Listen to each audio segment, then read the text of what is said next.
G'day viewers. Well, sure I got the camera out for this. I wasn't expecting much. Yeah, this crappy stainless steel sprayer had the corroded bottom. I'll fill it up completely with water, get all the air I could out of it. I checked this gauge to get its mains water pressure. The main town water supply is about 50 psi. Interesting, I didn't know that. Had it all together and it worked, and the bottom started expanding because it's rusted, and it's not real stainless steel by the way, it's just pitted. So I found the weak point, all air was out, and it's just started bulging, and let's see what it sounded like a little. It wasn't very loud, but sort of been nice when it came up, but oh well. Let's pop the bottom out there.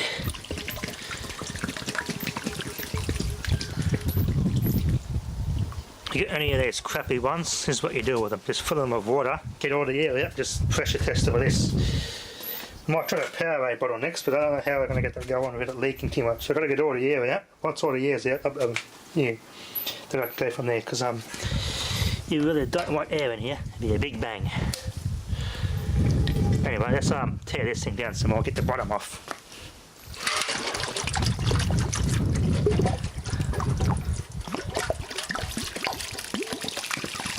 See here. I'll get this plastic bottom off it. I've kept that gauge too, and the stop valve. They're going to be handy bits off this tank. Anyway, set that bottom off. Okay, viewers, I'm going to try again. I just popped the from convex to concave. That's all I did with the bottom. All that corrosion there. That little safety valve will pop before the bottle ruptures anyway.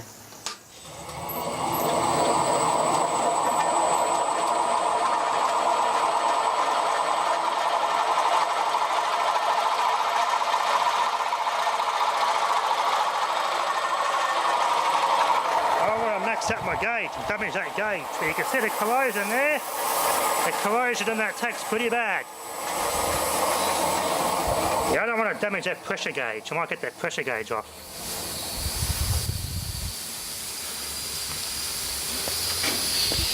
Yeah, it's about 80 psi I think the gauge got up to. It did last time.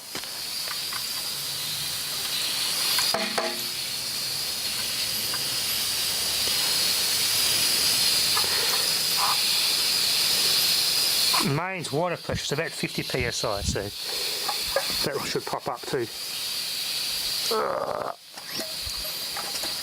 Push up with a going past the seal.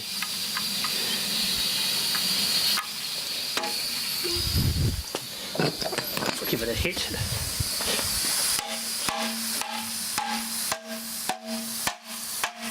You can see, just push it back out.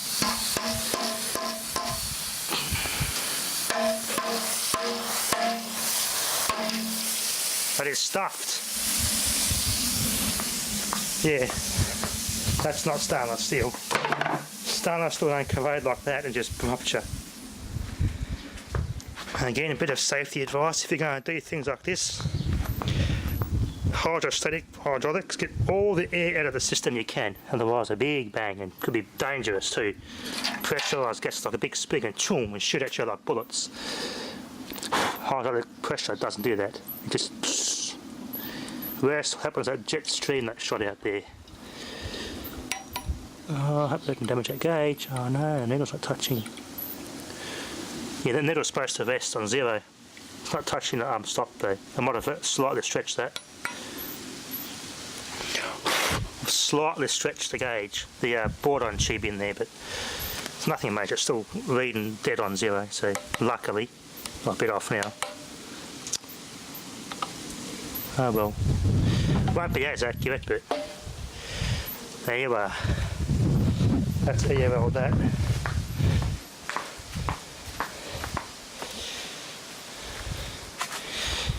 Cheap Chinese plastic ones you get from Bunnings would be good to do with actually.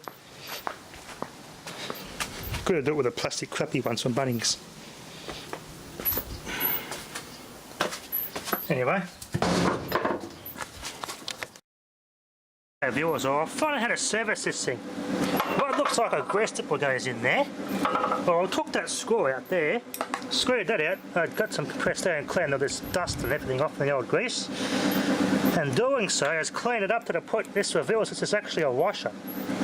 Now if I take that washer out, that'll allow me to undo this back part. It's just locked up against that washer that locks this nut. That washer is now removed, and I should be able to unscrew that back off, and I can get direct access to the bearings in there and service it properly. Oh, yes! I had pressurised it with compressed air, a couple of short blasts of compressed air to try and clear the passageway. It should have pushed grease out here, but it really didn't. Well, by air, it should have come out here in theory, but it didn't, so it's need to be clean and re-greased with fresh grease to make this thing quiet again. Yeah, that needs a greasing. So grease goes in there, must go behind that bearing in that conrod. Smell that. Oh yeah. That's going to need greasing. Oh, that bearing's had water in it. Oh, try to clean those bearings out. Let's clean those bearings out. It's going to get messy. My new grease didn't even get in there. Yeah, I'll have to clean all that grease out. That's all, those bearings had water in it too. That's why it's noisy. Everything there, retaining nut.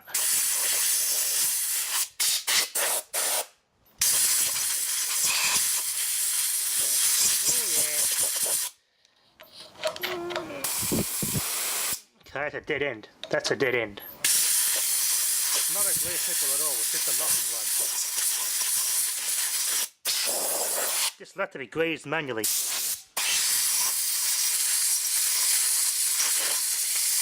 Okay. We've got a cage bearing, but then there's balls that aren't caged in that bearing. Interesting. Pretty messy in there.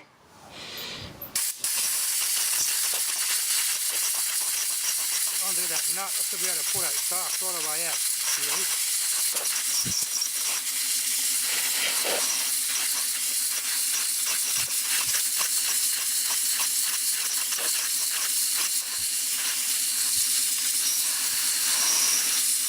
I won't get it 100% perfect unless I replace this bearing. But it's not no play in it, it's just noisy.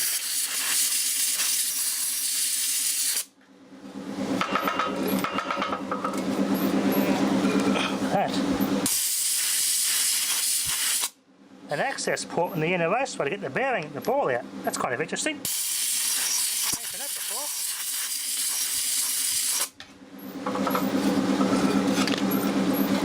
Yeah, let's get some CRC 5.56 in it to displace that water. Get that water removed. All that moisture's got to come out before I put any grease in that. Okay, viewers, there's definitely a dead end in there. That's definitely not a grease nipple hole at all. But check this out. I was lucky I didn't lose any of the balls.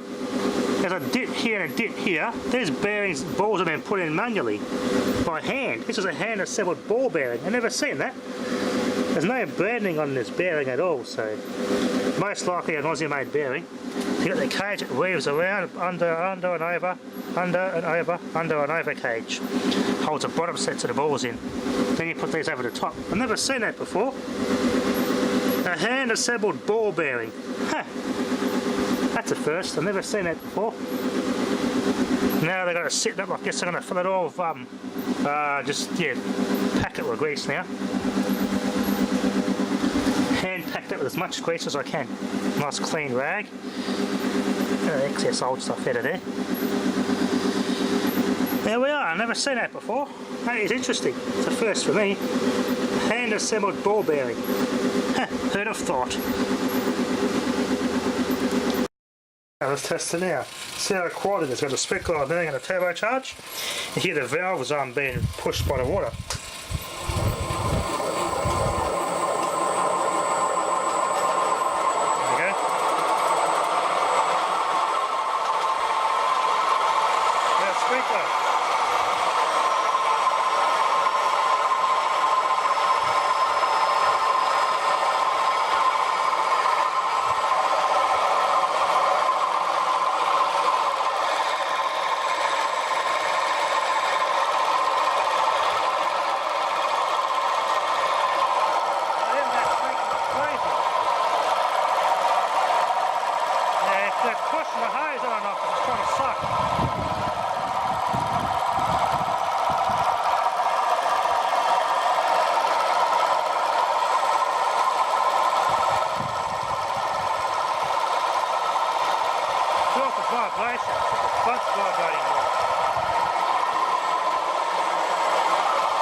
5 amps that motor's pulling. But not too hard work on that motor.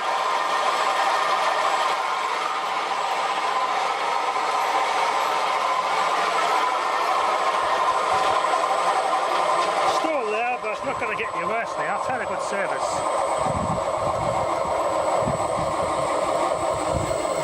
Pulley is not 100% straight. I'll have to sort that out. The amount of times I use it, it's not going to do that much damage to the pulley. No heat there. Oh, it's not getting hot. That's the main thing. It's only a minor issue, that noise anyway. It's nothing really much to worry about. Now it's had a good service, so yeah, as I said, I got that bearing really clean. I packed it with as much grease as I possibly could. Got a bit of wastage. I screwed the cap on. It was completely full of grease, both the cap as well.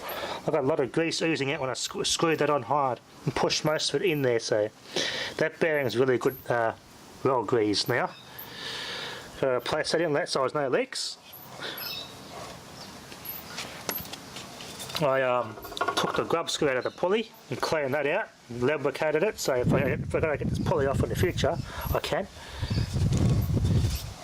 So I can service it.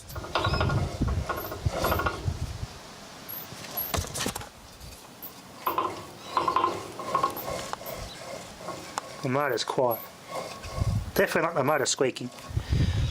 It's also, I think, the only motor I got with the V seals on the input shaft there, on the shaft.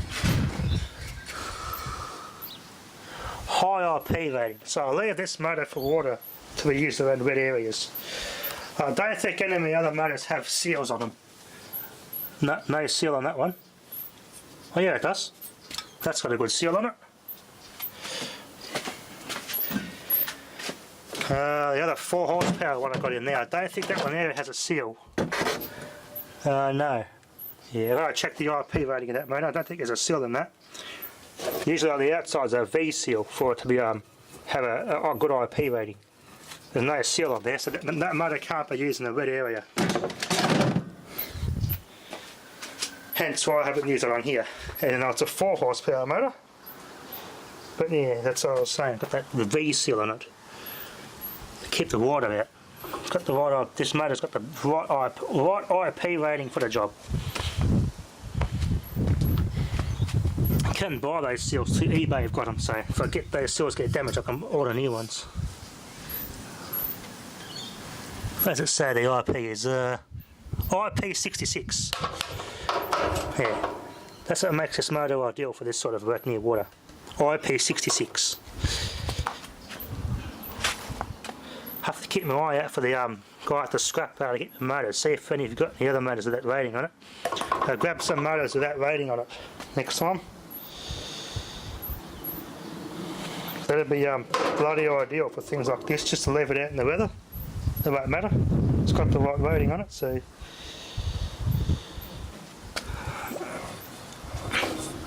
Anyway, I quite like this little pump. Being quite useful. But I've been bugging how I'm going to get a seal or some sort of an adapter to screw on something like threads like that in it, so I can make the screw bottles onto. I just can't for the life and get a bottle to seal on there. I couldn't ever get that Powerway bottle to stay on there, so that's a bit of a challenge, getting in the seal just enough to hold the water out, let the air out, but hold the water pressure back to pop the bottle. That's a bit of a challenge. That's more easier said than done. Anyway, that was a good bit of fun. Thanks for watching. Okay viewers, well, I decided, I'm going to try and pull this thing apart further, get to the front bearing. I got the pulley off. Basically it's been in there for 50 years. Use your patience and a blowtorch such as that when it gets really hot. MAP gas, in other words. The Taiwanese bearing pulley keeps work great. Hydraulic. Do it up as tight as you can, but keep an eye on that pulley, because that pulley there started to flex. I stopped immediately, backed it off, heated it up with that. Heated this centre part up here, and I got it warm, because I had it soaking wet with penetrating CRC 5.56.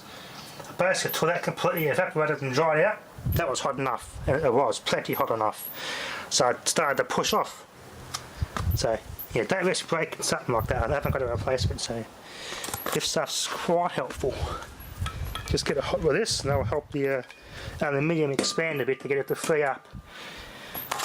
Now I get some clean that old grease out, and you can see this old brass thing. Just you can use a pin wrench.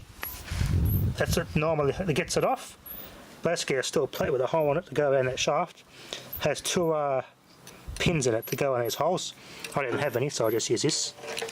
Just went around like that, just pushed hard and twisted to shine off it, undid it. So that screws off behind there. There is also a grub screw up the top there, which holds this in position. Turns easy now. Oh, that front bearing is noisy. That's a bearing retainer there.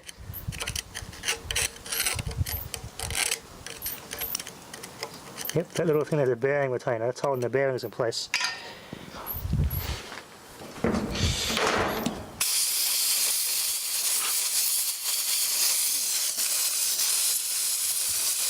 Ah, it's a tapered roller bearing, a wheel hub bearing. Okay, that makes sense. No burning on it though.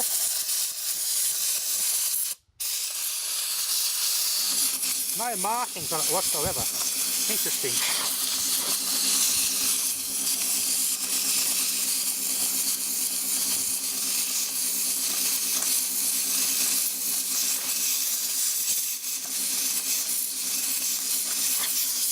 That's how you get this seat under that bolt in the back, and this shaft pulls out this way. That's how you get this thing apart.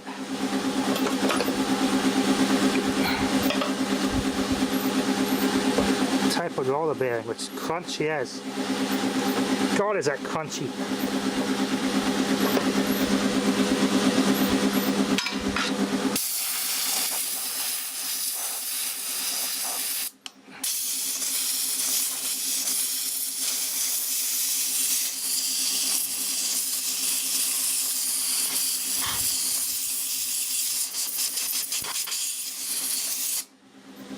Let's get this regreased.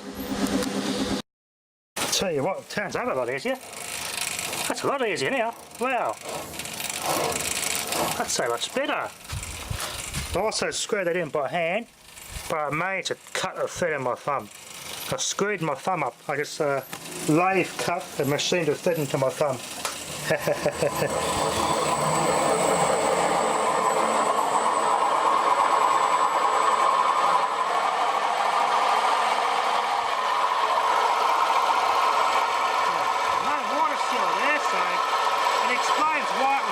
And rusty. There's no water seal there.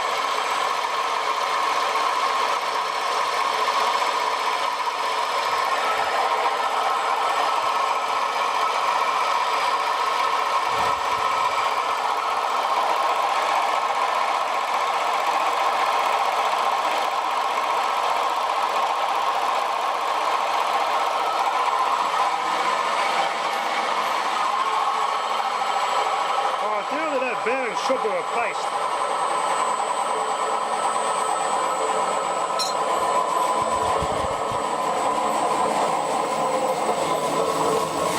Anyway, yeah, there's no water seal on those bearings. Explains why they were noisy and rusty to begin with. Just keep them well packed with grease, that'll keep most of the water out. Ideally I should replace those bearings, but there's no play or anything in them, so they're just noisy. It's not much of a bother. If I were to use this thing commercially, yeah, I'd replace the bearings. But for something this is all right. There's my homemade water seal there, an O-ring that's been manufactured out of grease. So, might attract dirt, I'll clean a lot of all that crap out of there. That turns over much easier. I could turn this thing over by hand. Like on my finger. One finger in the pulley. I couldn't do that before. This thing's cleaned up and freed up nicely. This ain't going to seize up anymore.